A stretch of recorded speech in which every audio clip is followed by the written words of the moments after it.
हाँ जी, स्वागत है वापस से चाय और कोड में। तो चलिए लूप्स की हम कहानी यहाँ पे सुन रहे थे। बड़ी इंटरेस्टिंग कहानी है लूप्स की। तो कुछ और तरह के लूप्स भी अवेलेबल हैं। देखिए मेजर जो बेसिक तरह के लूप्स हैं वो हमने खत्म कर लिए हैं। हमारे फॉर लूप्स हो गए, व्हाइल, डू व्हाइल, ये सब हो गया, बस इतना ही है उनके अंदर। अब उसको हज़ार बार पैटर्न प्रिंट करते रहिए, वो सब करते रहिए, कोई उसका खास मतलब है नहीं। क्योंकि इसके बाद आगे जाके जैसे हम थोड़ा सा रिएक्ट में देखेंगे या फिर कुछ डेटाबेस कॉल्स करेंगे, वहाँ पे देखेंगे तो आपको लगेगा कि बहुत ज़्यादा आसान काम है कंपेयर टू वो पैटर्न प्रिंट कराने से। कुछ और लूप्स के बारे में इस वीडियो में हम बात करेंगे, जो कि for in loop, for each loop और फॉर ऑफ लूप। ये भी काफ़ी बेसिक्स हैं, बस थोड़ा थोड़ा सिंटैक्स का डिफरेंस आता है। और अगेन ऐसा ज़रूरी नहीं है कि आप इन्हीं लूप्स को यूज़ करिए, आपका जो मन करे आप वो लूप यूज़ करिए, कोई भी दिक्कत वाली बात नहीं है। ठीक है, तो एक एक करके उन लूप्स के बारे में भी डिस्कस कर लेते हैं। सबसे पहले फॉर ऑफ लूप को, इसी एक ही वीडियो में सारे लूप हो जाएंगे, इतना ज़्यादा कॉम्प्लेक्स कोई चीज़ें है ही नहीं। प्रैक्टिकल एग्जाम्पल लेंगे, क्योंकि प्रैक्टिकल एग्जाम्पल जब आप लेते हैं तो कहानी आसानी से समझ में आ जाती है। तो 3.js ले लेते हैं। वैसे 3.js एक अच्छी लाइब्रेरी भी है, बट उसके बारे में कभी और बात करेंगे। तो सबसे पहले हम चर्चा करते हैं हमारे फॉर ऑफ लूप की। ठीक है, अच्छा, इसके अंदर हम एक लूप इस तरह का भी पढ़ेंगे जो कि एक हायर ऑर्डर फंक्शन है। हायर ऑर्डर फंक्शन के बारे में भी थोड़ा सा हम डिटेल जानेंगे, एमडीएन पे भी जानेंगे। ज़्यादा कुछ है नहीं, बड़ा बेसिक सा काम है, बट थोड़ा सा हवा ज़्यादा बना दी जाती है उसके बारे में, तो इतना ज़्यादा डिफिकल्ट है नहीं। अच्छा, इसका सिंटैक्स क्या है? ये थोड़े से लूप जो हैं अब जो हम पढ़ने वाले हैं, ये सारे थोड़े एरे स्पेसिफिक लूप हैं। तो देखिए एरेज और ये ऑब्जेक्ट्स जो हैं ये जावास्क्रिप्ट के अंदर बहुत ही पावरफुल है, बहुत ही ज़्यादा पॉपुलर होते हैं। एक कॉमन सिचुएशन जो आपके पास मिलेगी ना, जैसे ये एक एरे है। अब इसके अंदर हम जैसे स्ट्रिंग्स डालते थे, तो ये एक स्ट्रिंग हो गई, उसके बाद ये एक स्ट्रिंग हो गई और उसके बाद ये एक स्ट्रिंग हो गई। तो इसी तरह से हम क्या करते हैं, एरे के अंदर ऑब्जेक्ट्स भी डालते हैं। तो ऑब्जेक्ट्स कैसे डालेंगे? एक ऑब्जेक्ट ये हो गया है, एक ऑब्जेक्ट ये हो गया है और एक ऑब्जेक्ट ये हो गया। तो ये बहुत ही कॉमन सिनेरियो है कि एरे के अंदर आपको बहुत सारे ऑब्जेक्ट्स मिलेंगे और हर इटरेशन में आपको ऑब्जेक्ट्स में से कुछ वैल्यू निकालनी है। तो पहले लूप लगाइए, फिर ऑब्जेक्ट के अंदर जाइए और डॉट नोटेशन से या स्क्वायर नोटेशन से एक वैल्यू लेके आइए। तो बहुत कॉमन सिंटैक्स है, बहुत कॉमन सिनेरियो है। आगे जाके हम बहुत सारे एक्सरसाइज करेंगे इस पे, तो उन्हीं के बारे में ये चर्चा है हमारे फॉर ऑफ लूप की। तो सबसे पहले हम क्या करते हैं, एक एरे ले लेते हैं। ये लीजिए, हमने एक एरे ले लिया। अब इसके अंदर हम ज़्यादा दिमाग नहीं लगाने वाले, हम सिंपली वैल्यू रख देते हैं 1 2 3 4 5, क्योंकि देखिए उसके अंदर वैल्यू 1 2 3 4 5 हो, कोई सुपर हीरो के नाम हो या कोई स्टेट्स के नाम हो, कंट्रीज़ के नाम हो, क्या ही फ़र्क पड़ता है, वैल्यूज़ है, इटरेट करनी है। ठीक है, तो सबसे पहले हम बात करते हैं फॉर ऑफ लूप की। तो देखिए जैसे आप लिखेंगे आपको सजेशन में मिल जाएगा एक फॉर इन और एक फॉर ऑफ। पहले चर्चा करते हैं फॉर ऑफ। तो देखिए फॉर ऑफ लूप के अंदर क्या है, कॉन्स्ट इटरेटर ऑफ ऑब्जेक्ट। अभी जो इटरेटर ऑफ ऑब्जेक्ट है, इससे परेशान मत होइएगा, ऐसा नहीं है कि लूप ऑब्जेक्ट के लिए ही काम आता है। लूप लूप है, किसी भी इटरेटर हो सकता है। ऑब्जेक्ट्स भी आपके इटरेटेबल है, मतलब उन पे भी आप लूप्स लगा सकते हैं। एरे भी आपके इटरेटर्स है, उन पे भी आप लूप लगा सकते हैं। स्ट्रिंग भी आपके इटरेटर है, उन पे भी आप लूप लगा सकते हैं। तो ठीक है, इसने बोला इटरेटर ऑफ ऑब्जेक्ट, किस ऑब्जेक्ट पे लगाना चाहते हो, सबसे पहली बात तो ये। तो ये जो इटरेटर है ये आपका, जैसे आई वैल्यू हम डिक्लेयर करते थे, बेसिक वही है। आप चाहे तो उसका नाम आई भी रख सकते हैं। वैसे कुछ अच्छा नाम रखते हैं, कुछ वैल दे देते हैं इसको वैल्यू की तरह, या फिर उसको नम दे देते हैं कुछ नाम की तरह। तो जो आपका मन करे वो नाम देखिए। देखिए इससे पता लग रहा होगा कॉन्स्ट यहाँ पे डिक्लेयर करा है, तो कॉन्स्ट के बाद तो वेरिएबल का नाम ही आना है। तो बेसिक आपका नाम आ गया। ये जो ऑब्जेक्ट है ये बहुत ही एक ब्रॉडर टर्म में यूज किया जा रहा है यहाँ पे, किस ऑब्जेक्ट पे आप लूप लगाना चाहते हैं। इसको जावास्क्रिप्ट के ऑब्जेक्ट से आप मत कंफ्यूज करिएगा, थोड़ा सा लैंग्वेज के अंदर यहाँ थोड़ा सा प्रॉब्लम है। तो ये ऑब्जेक्ट मतलब उस चीज़ के ऊपर से यहाँ पे उसके बारे में बात करी जा रही है। बहुत से लोग इसको समझ लेते हैं कि अरे ये लूप तो ऑब्जेक्ट पे लगता है। नहीं नहीं, ऐसा नहीं है। यहाँ पे लैंग्वेज का जिसने डॉक्यूमेंटेशन पढ़ा है उसको ही पता लगेगा कि ऑब्जेक्ट से यहाँ पे इनका तात्पर्य ये है कि किस चीज़ के ऊपर लूप लगाना है। अब मुझे ARR जो मेरा एरे है उसके ऊपर लूप लगाना है, बस दैट्स इट। इतना ही करना है। ये अपने आप पता कर लेगा कब लूप एंड हो रहा है, कब उस वैल्यूज़ की साइज़ क्या है। आपको कुछ नहीं करना है उसके बारे में, आप सिर्फ अपना वेरिएबल डिक्लेयर करिए, उसको बताइए किस पे लूप लगाना है और बस छोड़ दीजिए। अब यहाँ पे हमने कंसोल लॉग किया और बोला कि ये नम ही प्रिंट कर दो, जो भी आपकी नम की वैल्यू है। बस कोई डिक्लेरेशन नहीं, कोई इंक्रीमेंट नहीं, कोई डिक्रीमेंट नहीं। हाँ, तभी तो मैं कह रहा था बहुत सारे लोग while loop, do while loop, for loop, वो सब इन्हीं से काम चलाते हैं। और जब काम हो रहा है तो क्यों नहीं चलाएं, कोई गलत बात भी नहीं है। तो हम क्या करते हैं, इसको रन करते हैं। 0 5 के अंदर 3 है हमारे पास, रन करिए तो देखिए 5 तक हमारे पास वैल्यू प्रिंट हो गई। अब उसके अंदर 5 तक होती, 500 तक होती, उसके अंदर स्टेट्स के नाम होते, क्या फ़र्क पड़ता है, हमारा काम हो गया। तो यही बेसिक है। अच्छा, इसी तरह से क्या है कि ये जो लूप है ना, इसको आप, जैसा कि मैंने आपको बताया था, कोई ऑब्जेक्ट होना ज़रूरी नहीं है। आप इसको स्ट्रिंग्स वगैरह किसी पे भी लगा सकते हैं। तो देखिए सपोज़ करिए हम यहाँ पे एक स्ट्रिंग लेते हैं, तो इसको लगा लेते हैं हम ग्रीटिंग्स बोल देते हैं। तो ग्रीटिंग्स के अंदर क्या, ऑब्वियस ही बात है, पहली हमारी हेलो वर्ल्ड वाली ग्रीटिंग जो होती है एक्सक्लेमेशन के साथ, वो तो लेना ज़रूरी है। और फॉर ऑफ लूप लीजिए, तो ये हो गया हमारा फॉर ऑफ लूप। क्या करना है, इटरेटर। तो ग्रीट नाम दे देते हैं और इसको बोल देते हैं ग्रीटिंग्स। अच्छा, ये बड़ा ही कॉमन आप एक सिनेरियो देखेंगे, जैसे यहाँ पे मैंने लिया है एरे ऑफ ये नंबर्स, तो इसका यूजुअली नाम कैसे होता है, numbers, for num in numbers या for num of numbers, for greet of greetings. तो इस तरह के कॉमन प्रोग्रामर्स लेते हैं। आपको अगर नहीं जमता है तो आप इसको आई लीजिए, जे लीजिए, जो भी आपको वैल्यू लिखना है। तो मैंने यहाँ पे एक इंडिविजुअल वर्ड को मैंने ग्रीट ले लिया है, तो उसका नाम ग्रीट होगा। तो ऑब्वियसली बात है, अब कॉन्सोल लॉग कर लेते हैं हम यहाँ पे कि कॉन्सोल डॉट लॉग, और बोल देते हैं कि ईच कैरेक्टर क्या है, ईच कैर इज, और इंजेक्ट कर देते हैं हमारा वेरिएबल। और वेरिएबल क्या है हमारे पास, ये ग्रीट है। अच्छा, मैंने बैकटिक्स नहीं लगाया यहाँ पे, सिंगल कोट लगा दिया, तो ये बैकटिक्स लगा लेते हैं और इसको भी बैकटिक्स में कन्वर्ट कर देते हैं। ठीक है जी, और इसको कमेंट डाउन कर देते हैं क्योंकि फालतू प्रिंटिंग चाहिए ही नहीं हमें। ठीक है, तो ये हो गया हमारा बेसिक, ये हो गया प्रिंट। और ऑब्वियसली बात है, देखिए हेलो वर्ल्ड आपका पूरा प्रिंट हो गया है स्पेस के साथ। और आप इसके अंदर आप चाहें तो आप अपने बेसिक्स लगा सकते हैं कि अगर आपको मान लीजिए कंटिन्यू करना है कि अगर स्पेस डिटेक्ट हो तो मैं उसको नहीं प्रिंट करवाना चाहता, तो आप कंटिन्यू कीवर्ड यूज़ कर सकते हैं। या आप चाहते हैं कि स्पेस डिटेक्ट हो जाए तो मैं पूरा ही एग्जिट कर जाऊं, तो आप ब्रेक कीवर्ड यूज़ कर सकते हैं। तो आप और प्रैक्टिस कर सकते हैं इसके ऊपर। तो बेसिक आपका इस तरह से हो जाता है। ठीक है, अब सिर्फ इतना ही नहीं है, हमारे पास एक और डेटा टाइप भी होता है जावास्क्रिप्ट के अंदर। उसके बारे में भी हम थोड़ी सी चर्चा कर लेते हैं यहाँ पे, क्योंकि वो उसके ऊपर भी आप इटरेट काफ़ी करेंगे। अच्छा, एक जावास्क्रिप्ट के अंदर क्या होता है, मैप्स भी होते हैं। अब मैप्स क्या होते हैं, मैप्स के बारे में हमने ज़्यादा बात तो नहीं करी, बट एक तरह से आप समझ सकते हैं कि एरे जैसे ही होते हैं, लेकिन थोड़ा सा इसके अंदर इटरेशन वगैरह के अंदर होता है। आगे जाके जब हमारी एक्सरसाइज वगैरह होगी तब हम और इस पर बात कर लेंगे। अभी फटाक से देख लेते हैं कि मैप के अंदर कैसे वैल्यूज सेट करनी होती है और कैसे होता है, कैसा वो दिखता है। तो इतना ज़्यादा कुछ डिफिकल्ट है नहीं, मैप के अंदर यूनिक वैल्यूज़ होती है बस। तो हम क्या करते हैं, एक मैप लेते हैं और उस मैप को क्या बोलते हैं, न्यू मैप। तो ये दीजिए, हमने मैप ले लिया। अब इस मैप के अंदर कुछ वैल्यू सेट करनी है। तो मैप अपने आप में एक ऑब्जेक्ट है, वापस से जावास्क्रिप्ट में सब कुछ ही ऑब्जेक्ट है। डॉट करते हैं तो देखिए, clear, delete, entries, for each भी लगा सकते हैं हम यहाँ पे, get, has, keys, size, values. तो मैप के बारे में अभी मैं आपको और बेसिक बता दूंगा किस तरह से होता है, बट अभी इसके अंदर कुछ वैल्यूज सेट करते हैं। इनफैक्ट पहले पढ़ ही लेते हैं हम। तो आप इस पर क्लिक करेंगे, जैसे होवर करेंगे मैप के ऊपर, अभी नहीं आ रहा है यहाँ पे कुछ। वैसे तो MDN का डॉक्स डायरेक्टली आ जाता है, बट ठीक है कोई बात नहीं, हम MDN के डॉक्स को डायरेक्टली देख लेते हैं, मैप, JS और MDN। तो इतना ज़्यादा कुछ डिफिकल्ट है नहीं, ऑन द गो भी कई चीज़ें हम पढ़ते हैं। तो मैप क्या है, ऑब्जेक्ट है जो कि होल्ड करता है की वैल्यू पेयर। तो जैसे हमने देखा था हमारे ऑब्जेक्ट्स की वैल्यू पेयर है, सेम उसी तरह से है। Insertion order of the keys, जो ओरिजिनल जिस ऑर्डर में आप इंसर्ट करेंगे उस ऑर्डर को याद रखता है। जो आपके ऑब्जेक्ट्स होते हैं वो ऑर्डर को याद नहीं रखते हैं, वहाँ कैसे भी आता है।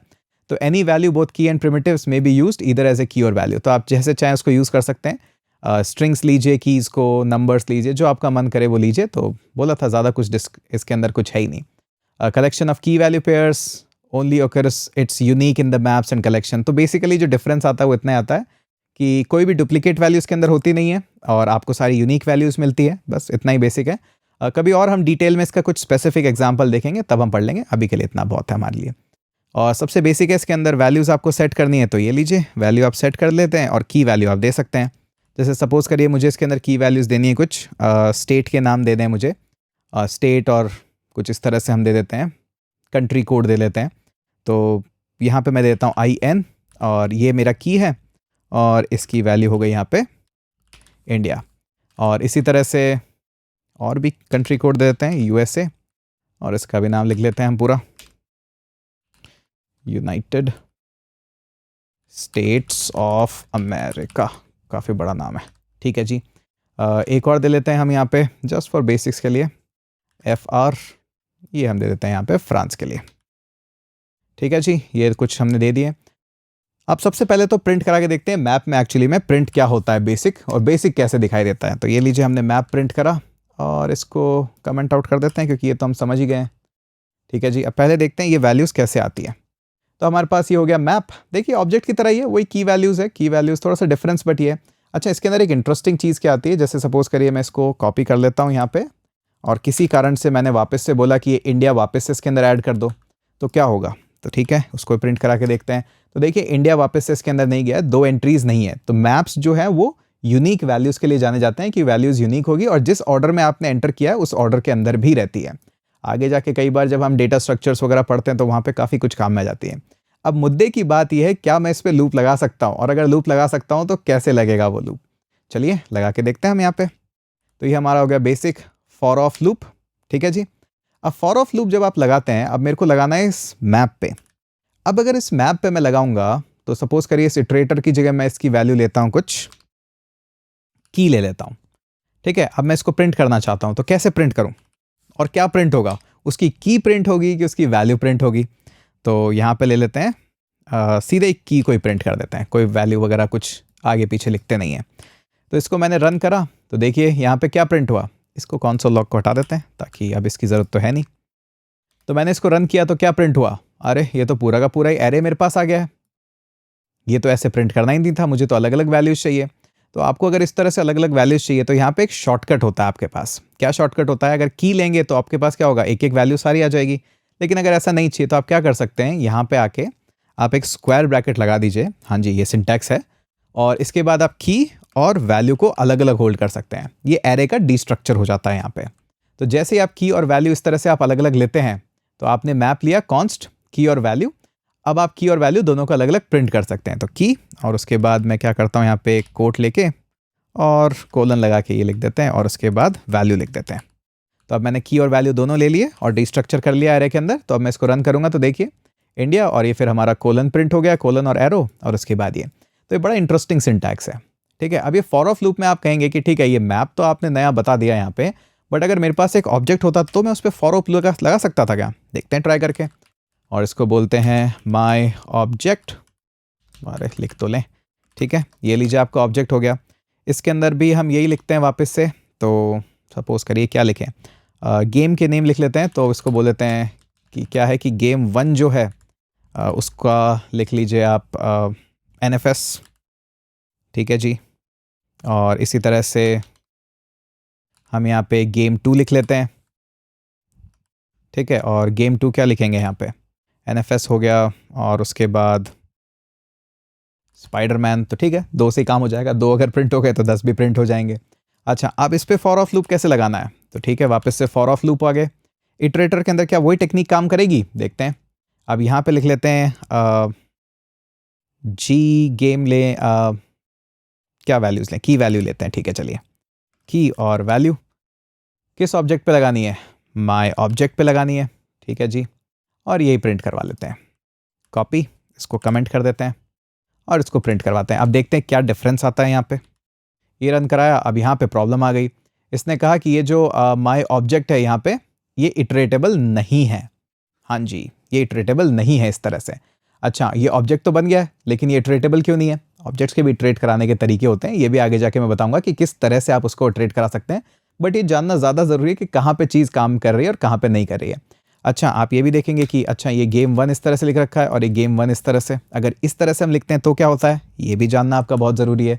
और मेरे समझाने से ज़्यादा अच्छा है कि आप इसको रन करा के देख लें कि देखिए वापस से रन कराया तो प्रॉब्लम तो अभी भी वही है कि आपका जो ये माय ऑब्जेक्ट है ये इटरेटेबल ही नहीं है। इसलिए मैप्स इटरेटेबल है। ऑब्जेक्ट्स को इटरेट करने के लिए आपके पास दूसरे तरीके होते हैं, ऐसा नहीं है उससे नहीं होता है, बट हाँ वहाँ पे भी तरीके हैं। बट ये जो फॉर ऑफ लूप वाला है, ये वाला सिंटैक्स और ये वाला स्ट्रक्चर तो यहाँ काम नहीं कर रहा है। ठीक है, क्या काम कर रहा है क्या नहीं कर रहा है ये भी जानना बहुत ज़रूरी होता है। ठीक है, अब आते हैं हम दूसरे के ऊपर।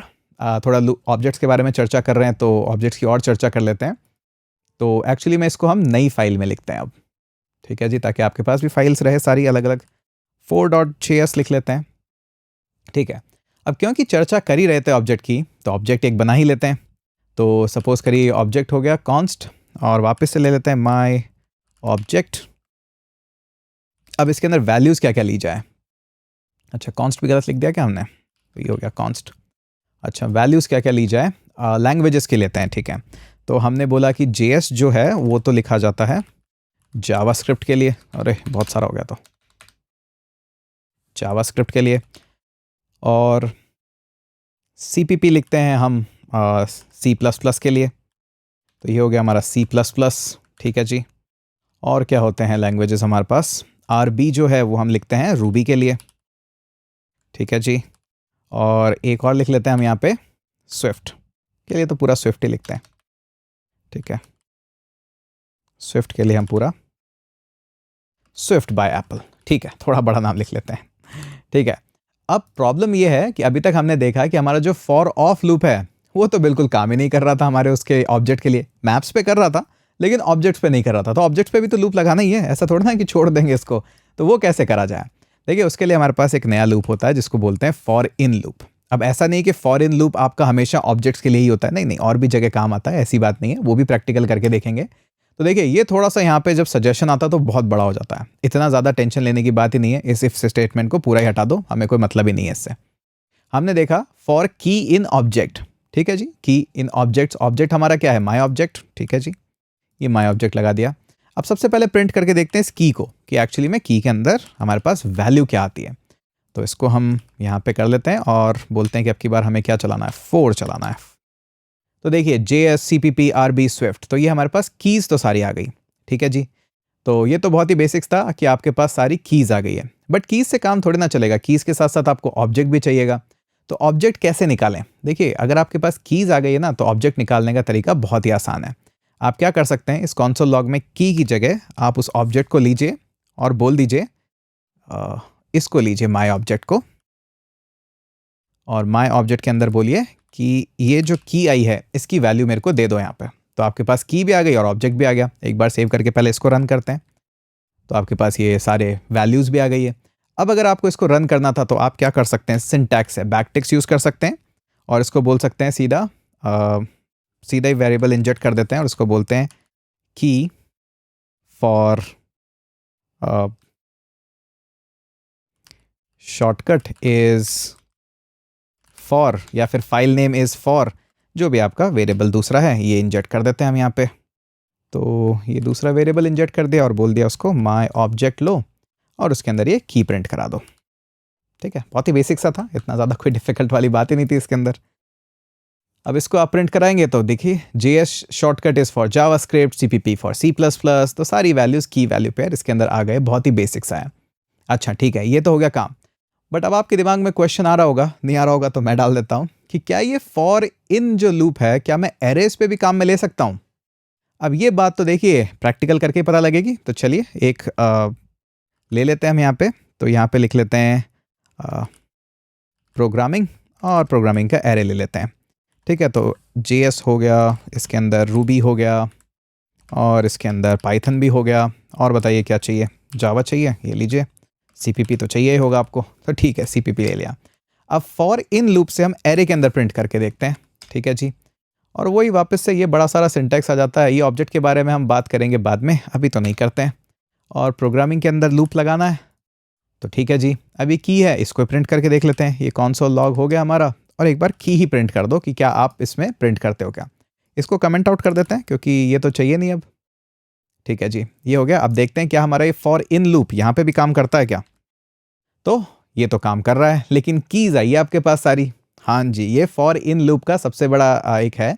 फॉर ऑफ लूप में तो आपने देखा कि सीधे ही वैल्यू उठा लेता है यहाँ पे। तो हमने जब प्रिंट करा था तो देखा था हमने, ऐसी कुछ दिक्कत थी नहीं, आपके पास सीधे ही वैल्यू आ रही थी, आप वैल्यू ही डंप कर रहे थे सीधे सीधे। हमने नम जब प्रिंट करा था याद है आपको, सीधे ही वैल्यू प्रिंट हो गई थी। और मैप के अंदर भी जब कर रहे थे तो कीज़ के अंदर सीधा कीज़ आ गई थी। लेकिन ये जो लूप है फॉर इन लूप, इसके अंदर कीज़ आई है। अब एरे की कीज़ क्या होती है, हाँ जी एरे की भी कीज़ होती है। जब आप डॉक्यूमेंटेशन पढ़ेंगे तो आपको पता लगेगा कि एक्चुअली में ऑब्जेक्ट का डिज़ाइन इसलिए हुआ था क्योंकि एरेज की जो कीज़ हैं वो 0 से स्टार्ट होती है और बाय डिफ़ॉल्ट नंबर ही होती है, बट ऑब्जेक्ट में आप जो मर्जी आए वो की डाल सकते हैं। तो कीज़ आ गई। अब कीज़ से हम प्रोग्रामिंग की वैल्यूज़ कैसे निकालें, अरे बहुत आसान है, प्रोग्रामिंग है, कीज़ आपको पता ही है, तो ये लीजिए, ये हो गई हमारी की, तो ये आ गई आपकी वैल्यू। तो दोनों लूप के अंदर बस यही एक मेजर डिफरेंस है कि आपके पास किसके अंदर वैल्यूज़ आती है, किसके अंदर कीज़ आती है, बस इतना ही मेजर आपके पास सिंटैक्स है। अच्छा अब एक और चीज़, अब आप कई लोग सोच रहे होंगे कि हमें ये भी बताओ वापस से कि क्या आपने ये जो मैप लिया था इस पे वापस से हम फॉर इन लूप भी लगा सकते हैं क्या। देखिए करके तो मैं आपको बता देता हूँ, बट आई थिंक मोस्ट लोगों के पास ये जवाब होना चाहिए। जिस एरर आई थी जो हमारे पास, उस एरर से आपके पास ये जवाब होना चाहिए वैसे तो, बट फिर भी चलिए आपको नहीं समझ में आया तो दोबारा से एक बार बताते हैं।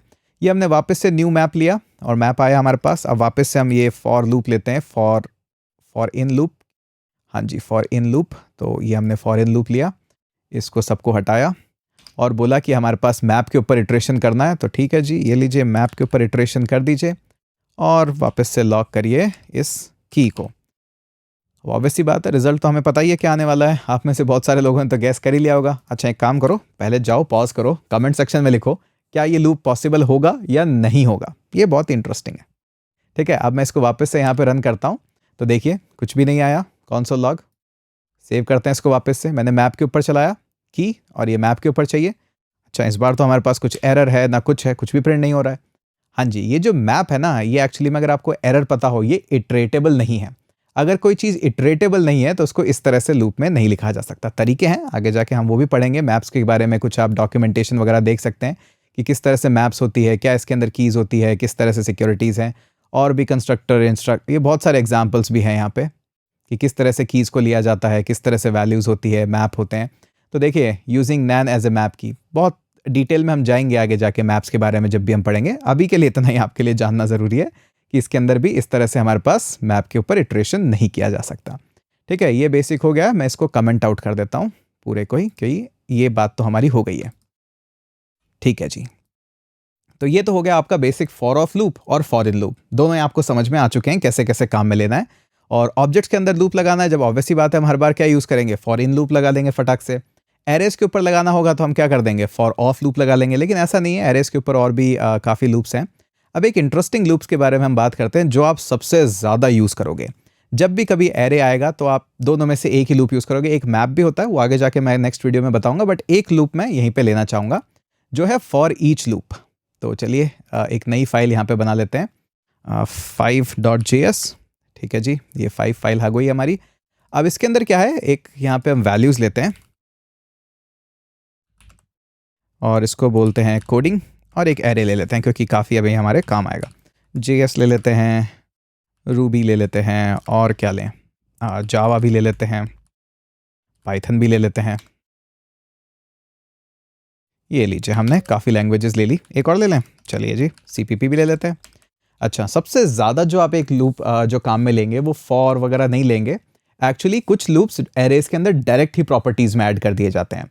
ये मैं आगे जाके और आपको बताऊंगा, अभी भी एग्जांपल एक दूंगा आपको, इनफैक्ट दे ही देता हूँ। चलिए, इसको अगर मैं कॉपी कर लेता हूँ पूरे को, यहाँ पे जाके राइट क्लिक करके इंस्पेक्ट जैसे आप लिखेंगे और कंसोल में जाइए, इसको क्लीन कर दीजिए, किसी भी में जाइए, और ये मैंने लिखा, और जैसे ही मैं इस कोडिंग को लिखता हूँ यहाँ पे एंटर करता हूं, तो जैसे आप इसको ड्रॉप डाउन को ओपन करेंगे, यहाँ पे इसके प्रोटोटाइप्स ओपन हो जाएंगे। और प्रोटोटाइप में आप देखेंगे कि आपके पास काफ़ी कुछ चीज़ें हैं। जैसे हम डॉट लेंथ यूज़ करते थे, देखिए वो लेंथ यहीं पे है। तो इस तरह से और भी चीज़ें आपके पास यहाँ पे फिल, ये सारी एंट्रीज।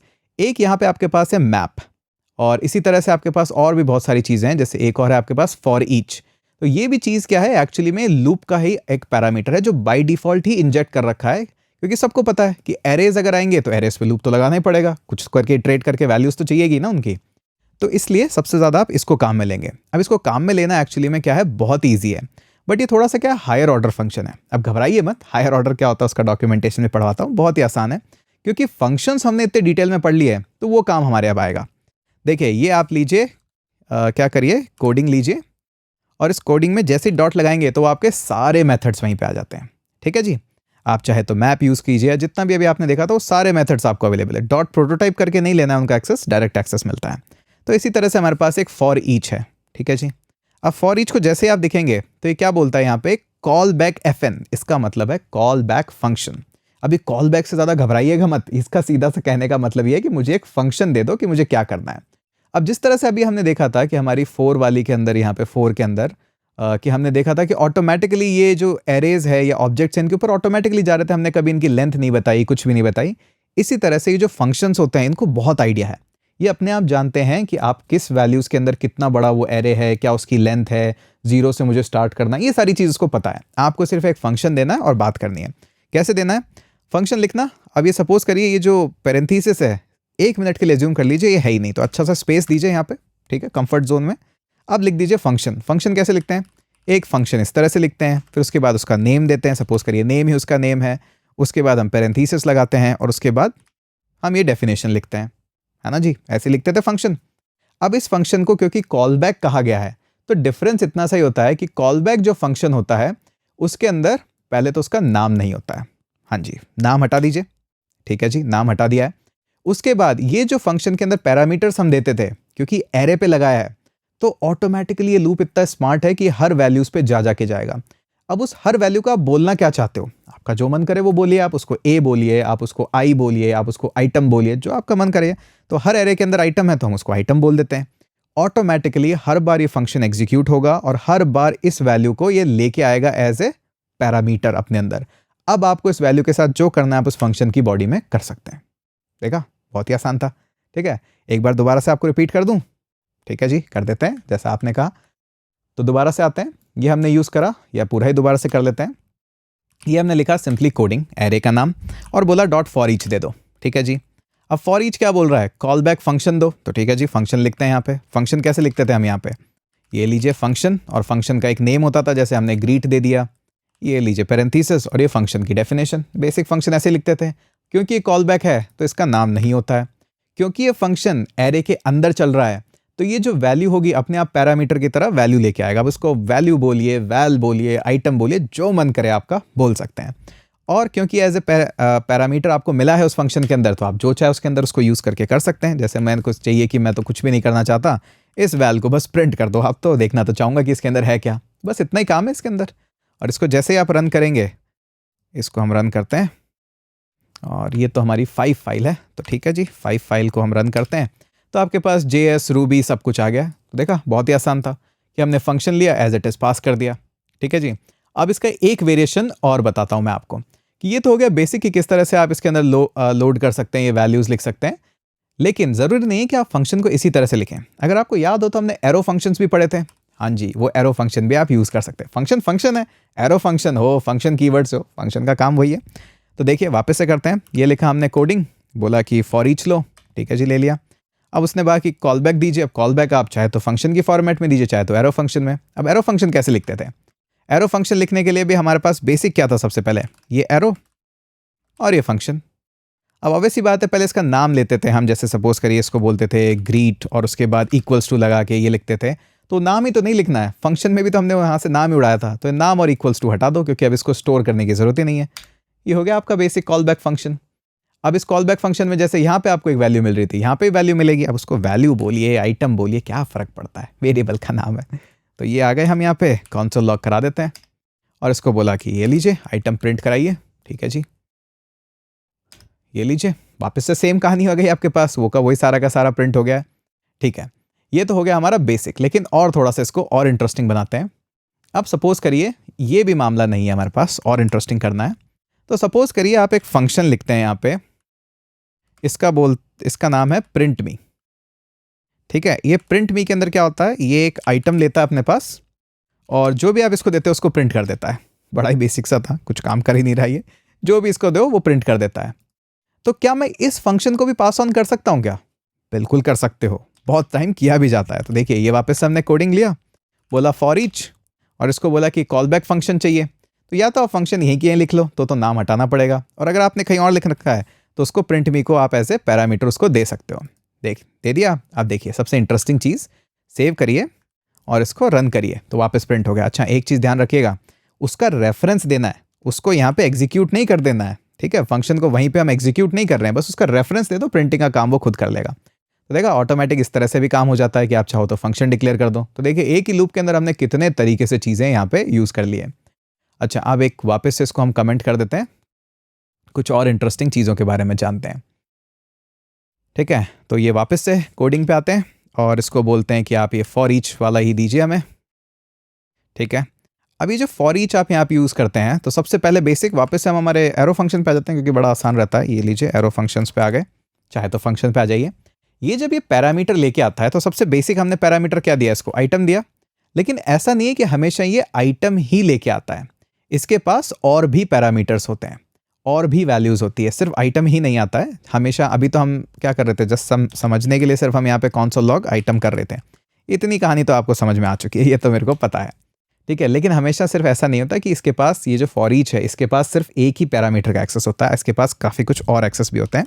दूसरा जो एक्सेस होता है, इसके पास इंडेक्स भी आता है हर बार, और इसके पास एक पूरा एरे की लिस्ट भी आती है। ठीक है, ये जो पूरा एरे आपने कोडिंग डिक्लेयर करा था वो भी इसके पास आता है। ठीक है, तो हम इसको प्रिंट करा लेते हैं कि आइटम है, ये भी बता दो इंडेक्स क्या है, और ये भी बता दो कि पूरा एरे क्या है। तो पूरे एरे की तो यूजुअली कभी ज़रूरत पड़ती नहीं है, बट फिर भी क्या पता पड़ जाए, तो पता तो होना चाहिए हमें क्या क्या उसके पास पैरामीटर्स है, और इंटरव्यू के लिए तो बिल्कुल पता होना चाहिए। देखिए JS वैल्यू है, वो आइटम है, ये इंडेक्स इसके पास है, और ये पूरे के पूरे एरे का एक्सेस भी है हर एक के पास। तो हो सकता है आप उसके अंदर कुछ करना चाहते हो, इस तरह का आपका कोई यूज़ केस हो, कुछ इस तरह से हो, तो आप उसको प्रिंट कर सकते हो। ठीक है, ये हो गया बेसिक आपके पास। अब वापस से हम हमारे एक और चीज़ के ऊपर आते हैं जो हमने फर्स्ट याद हो अगर आपको, तो स्टार्टिंग में कुछ इस तरह का डिस्कशन किया था। आई थिंक 4 में किया था, नहीं 3 में किया था। हाँ जी, तो आपको याद हो तो मैंने इस तरह का आपको सिचुएशन बताया था कि हमारे पास क्या होता है, एरे होता है और उसके अंदर ऑब्जेक्ट्स होते हैं, काफ़ी ऑब्जेक्ट्स होते रहते हैं, तो इस तरह की वैल्यूज़ काफ़ी कॉमन सिनेरियो है। तो ये जो कॉमन एरे का सिनेरियो है ये फॉर ईच के अंदर बहुत यूज़ किया जाता है। तो देखिए एक और यहाँ पे हम वैल्यूज़ लेते हैं इस तरह से। तो इसके अंदर सपोज करिए एक नया ही माई कोडिंग इस बार डिक्लेयर कर लेते हैं, माई कोडिंग, और ये एक एरे है, ठीक है। अब इस एरे के अंदर हम कई ऑब्जेक्ट्स डिक्लेयर करते हैं, ठीक है। ये हमारा पहला ऑब्जेक्ट हो गया। अब इसके अंदर हम बोलते हैं लैंग्वेज का नेम, तो लैंग्वेज नेम, और लैंग्वेज का नेम दे देते हैं जावास्क्रिप्ट, ठीक है जी। और लैंग्वेज फाइल,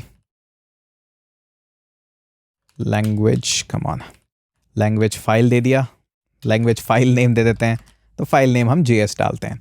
तो ये एरे है, एरे के अंदर ऑब्जेक्ट है, तो कॉमा सेपरेट करके और काफ़ी हम इस तरह से डिक्लेयर कर सकते हैं। तो 3 कर लेते हैं, तो ठीक है, ये 3 हो गए। यहाँ पे हम दे देते हैं जावा, और इसकी फाइल का नाम भी जावा ही है, और इसके अंदर क्या है, पाइथन लिख देते हैं, और इसके अंदर हम py लिख देते हैं। अब एक बार मैं इसको आपको श्रिंक करके दिखाता हूँ ताकि आपको पता रहे। अब देखिए ये ऑब्जेक्ट है, ठीक है जी, ये भी ऑब्जेक्ट है, ये भी ऑब्जेक्ट है, ठीक है। अब आपको शायद अच्छे समझ में आ रहा होगा, एक एरे लिया है, एरे के अंदर ये एक ऑब्जेक्ट है, ये एक ऑब्जेक्ट है, और ये एक ऑब्जेक्ट है।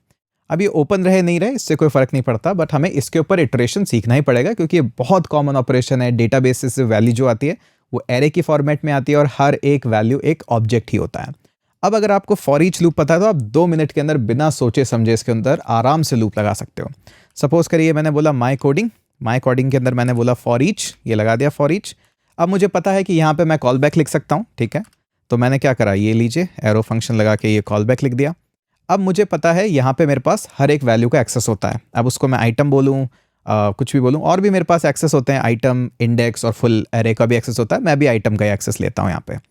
अब मुझे पता है कि आइटम के अंदर वैल्यूज़ को एक्सेस कैसे करना है, ठीक है। तो कंसोल लॉग करते हैं, ये कंसोल लॉग करा। अब मैंने इसको बोला कि आइटम का एक्सेस तो है, लेकिन क्योंकि अब ये आइटम क्या है, अब यहाँ पे जो आपके पास एक्सेस है ना वो क्या है, इस ऑब्जेक्ट का एक्सेस है, और उस ऑब्जेक्ट के अंदर ये 2 प्रॉपर्टीज़ लिखी हुई है। अब उस ऑब्जेक्ट का आपने नाम क्या बोल दिया है, आइटम बोल दिया, तो हर इटरेशन में उस ऑब्जेक्ट को आपने आइटम ही बोला है। और आइटम के बाद क्या करिए, आइटम डॉट, और आपको पता है लैंग्वेज का फाइल नेम चाहिए कि लैंग्वेज नेम, मुझे लैंग्वेज नेम चाहिए, तो मैंने लैंग्वेज का नेम बोला। और देखिए कितनी आसानी से आपने एरे के अंदर ऑब्जेक्ट्स है जो अपने आप में कॉम्प्लेक्स चीज़ है, आपने 2 मिनट में उसका एक्सेस ले लिया है, क्योंकि आपके फाउंडेशन स्ट्रांग है, आपको स्कोप्स पता है, आपको लूप्स पता है, काफ़ी अच्छे से अब आपको पता लग रही है चीज़ें, तो काफ़ी कॉन्फिडेंस आता है इनसे। तो मैं इसको यहाँ पे ओपन करके और इसको रन करते हैं वापस से।